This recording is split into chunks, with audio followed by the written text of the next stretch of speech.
Қазақ тілінің мәртебесін көтеру тек тіл мамандарының немесе мәдениет саласының ғана емес, тұтас қоғамның ортақ міндеті. Мемлекеттік тілдің өрісін кеңейту бағытында елімізде жүйелі жұмыс жүргізіліп келеді. Бұл мемлекеттің стратегиялық басымдығы, ұлттық болашағына жасалған маңызды инвестиция. 2025 жылғы ұлттық құрылтайда сөйлеген сөзінде президент Қасым-Жомарт Тоқаев қазақ тілі Қазақстан халқын біріктіретін маңызды фактор. Бұл ұлтты ұйыстыратын күш деп атап өтті. Мемлекет басшысы қазақ тілі біртіндеп барлық салада басты қатынас тілінде айналып келе жатқанын жеткізді. Мемлекеттік тілдің күнделікті қолданыста кеңінен орнығу үшін орталық органдармен қатар әр өңірдегі атқарушы билік, зиялы қауым өкілдері мен азаматтық белсенділер де өз деңгейінде нақты әрекет етуі қажет. Себебі тіл тағдыры ұлт тағдыры, ал оны дамыту болашаққа жасалған сенімді қадам.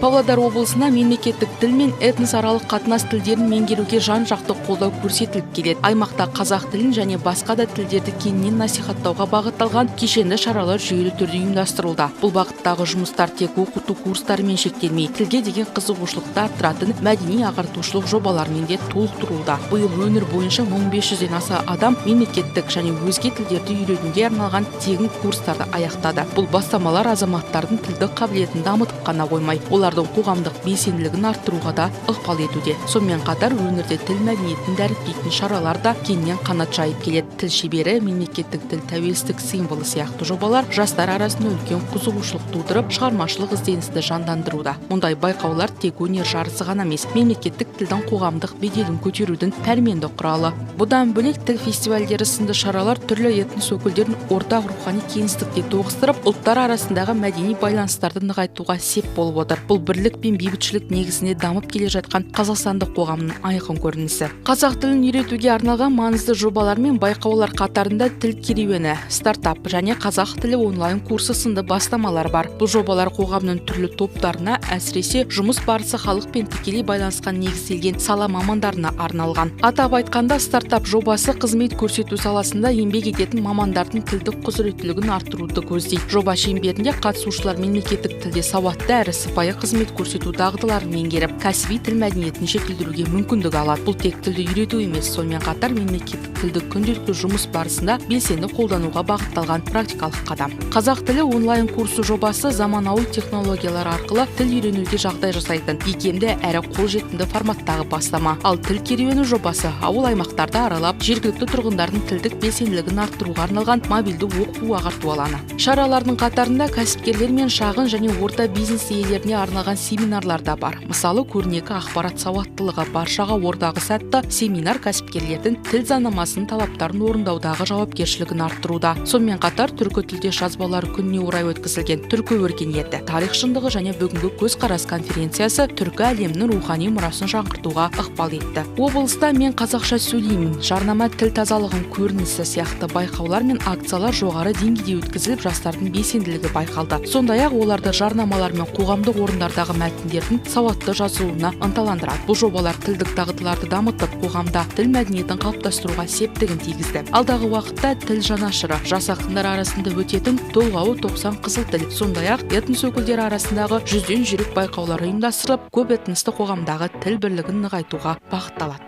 Тілдерді дамыту бағытында бұқаралық ақпарат құралдарымен белсенді түрде ынтымақтастық орнату жалғасуда. Облыстық халық радиосында сөз жорға атты бағдарламаның 12 шығарылымы тыңдарманға жол тартты. Сонымен қатар видео хостинг платформалары, әлеуметтік желілер мен мессенджерлерде де жұмыс жүріп жатыр. Til Alliances арнасы бірнеше цифрлық платформада белсенді қызмет атқаруда. Бұл жоба мемлекеттік тіл саясатын ілгерілету мен насихаттауға бағытталған. Шығармашылық топ қазіргі уақытқа дейін 200-ге жуық бейнеролик жасап, көпшілік назарына ұсынған. Ономастика саласында айтарлықтай жетістіктер байқалады. Соңғы жылдары Павлодар облысында шамамен 800-ге жуық көше мен 44 елді мекен атауы жаңартылды. Сонымен қатар 60 мектеп атақты павлодарлық тұлғалардың және қазақтың көрнекті азаматтарының есімдерін иеленді. Олардың ішінде Ахмет Байтұрсынұлы, Жүсіпбек Аймауытов, Сұлтанмахмұт Торайғыров, Мәшһүр Сүпкөпиев сияқты танымал тарихи тұлғалар бар. Бұл өзгерістер өңір тұрғындары үшін үлкен мәнге ие оқиға болып отыр. Кейінгі жылдары өзге этнос жастары арасында қазақ тілін меңгерген жастар саны артып келеді.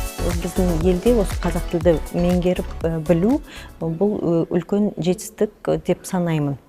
қазіргі таңда осы қазақ тілі маған көптеген орындарда көмектеседі. Жаңағы жұмыс барысында, және қарапайым адамдармен тілдескеннің өзінде де қазақ тілі маған өте жеңіл түрде беріледі. Сондықтан осындай іс-шаралар әрқашанда біздің өңірге және біздің Қазақстанға керек деп ойлаймын. Сондықтан әрбір адамды қазақша үйренуге талпыныс жасауын тілеймін. Әр тіл өзіндік ерекше әлем. Тілді үйрену арқылы біз басқа ұлттардың дүние танымымен танысып, олардың салт дәстүрін сезінеміз. Көп тілді білу рухани байлықтың негізі. Ол ойлау кеңістігімізді кеңейтіп, қоғамда өзара түсіністік пен сыйластықты арттырады. Қазақстанның тілдік әртүрлілігін құрметтеп, оны бірге гүлдендірейік.